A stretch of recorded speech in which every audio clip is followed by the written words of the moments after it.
Herbalife நியூட்ரிஷனில் இந்த nutrition மூலமாக நிறைய பேர் வெயிட் லாஸ் பண்ணுறாங்க, வெயிட் கெயின் பண்ணுறாங்க, இன்ச் லாஸ் பண்ணுறாங்க, ஃபேட் லாஸ் பண்ணுறாங்க, பிபி, சுகர், தைராய்டு இப்படி எல்லா பிரச்சனைக்குமே இந்த நியூட்ரிஷனை ஃபாலோ பண்ணி ரிசல்ட்ஸ் எடுத்துகிட்டு இருக்கீங்க. நிறைய பேர் ரிசல்ட்ஸ் கிடைச்சிருக்கு.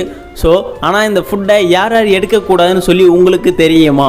இந்த ஃபுட்டை யார் யார் எடுக்கக்கூடாது, அதுக்கப்புறம் நீங்கள் ஒரு வெயிட் லாஸுக்காக வரீங்க அப்படின்னா, நீங்கள் ஒரு 80 கிலோவுக்கு மேலே இருக்கிறீங்க அப்படின்னா நீங்கள் எப்படி உங்களோட ஃபுட் டயட் பிளானை ஃபாலோ பண்ணி ஈஸியாக வெயிட் லாஸ் பண்ண முடியுன்றதை நான் சொல்கிறேன். அதுக்கு முன்னாடி இந்த வீடியோ பார்த்துட்டு இருக்க நீங்கள் நம்மளோட சேனலை இன்னும் சப்ஸ்கிரைப் பண்ணலை அப்படின்னா மறக்காமல் சப்ஸ்கிரைப் பண்ணி வச்சுக்கோங்க.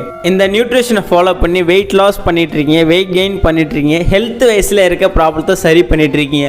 இருந்தாலும் இது யார் யார் எடுக்கக்கூடாது அப்படின்னா லாக்டிவ் உமன்ஸ், பிரெக்னன்ட் லேடிஸ், சில்ட்ரன்ஸ் இவங்கெல்லாம் இது எடுக்கக்கூடாது. ஏன் அப்படின்னா இதில் நியூட்ரிஷன் வேல்யூ அதிகமாக இருக்கிறதால பிரெக்னன்ட் உமன்ஸ் எடுக்கக்கூடாது. ஏன் அப்படின்னா இப்போ நார்மலாக பிரெக்னன்ட் லேடிஸ் பப்பாளி பழத்தை எடுத்துக்கக்கூடாதுன்னு சொல்லுவாங்க. ஏன் அப்படின்னா அதில் நியூட்ரிஷன் வேல்யூ அதிகமாக இருந்தாலும் பிரெக்னெண்ட்டாக இருக்கிறப்ப அது எடுத்துக்க கூடாதுன்னு சொல்லுவாங்க. ஏன் அப்படின்னு உங்களுக்கே தெரியும். அதேமாரி தான் இந்த நியூட்ரிஷனும் சரி. இப்போ அந்த பப்பாளி பழத்தை நார்மல் பர்சன் எல்லாருமே எடுத்துக்கலாம், ஆனால் பிரெக்னன்ட் லேடிஸ் எடுத்துக்கூடாதுன்னு சொல்லுவாங்க. சேம் கான்செப்ட் தான் இதுலேயும். ஸோ நீங்கள் இந்த நியூட்ரிஷனை ஃபாலோ பண்ணுறீங்க, பிரெக்னன்ட் லேடிஸ் நீங்களும் எடுக்கணும்னு நினச்சிங்கன்னா கம்பல்சரி டாக்டரோட விசிட் மூலமாக இதை எடுங்க.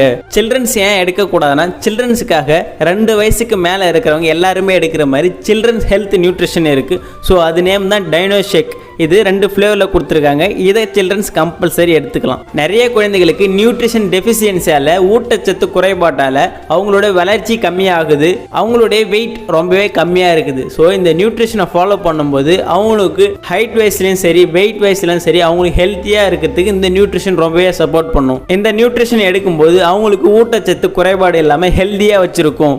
இப்போ உங்களுக்கு புரிஞ்சிருக்கும் லாக்டிவ் உமன்ஸ், பிரெக்னன்ட் லேடிஸ், சில்ட்ரன்ஸ் இவங்களை தவிர இந்த நியூட்ரிஷன் எல்லாமே ஃபாலோ பண்ணலாம்னு சொல்லி கிளியராக உங்களுக்கு புரிஞ்சிருக்கும். அடுத்தது 80 கிலோவுக்கு மேலே இருக்கிறவங்க ஈஸியாக எப்படி வெயிட் லாஸ் பண்ண முடியும், அவங்களோட டயட்டை எப்படி ஃபாலோ பண்ணுறது. ஒரு நாளைக்கு மினிமம் 1000 கேலரிஸ்லேருந்து 1100 கேலரிஸ் மட்டும் நீங்கள் எடுத்துக்கணும். மார்னிங் பிரேக்ஃபாஸ்ட் பார்த்தீங்கன்னா ஒரு 300 கேலரிஸுக்குள்ளே எடுத்துக்கணும். லஞ்ச் ஒரு 600 கேலரிஸுள்ளே எடுத்துக்கணும்.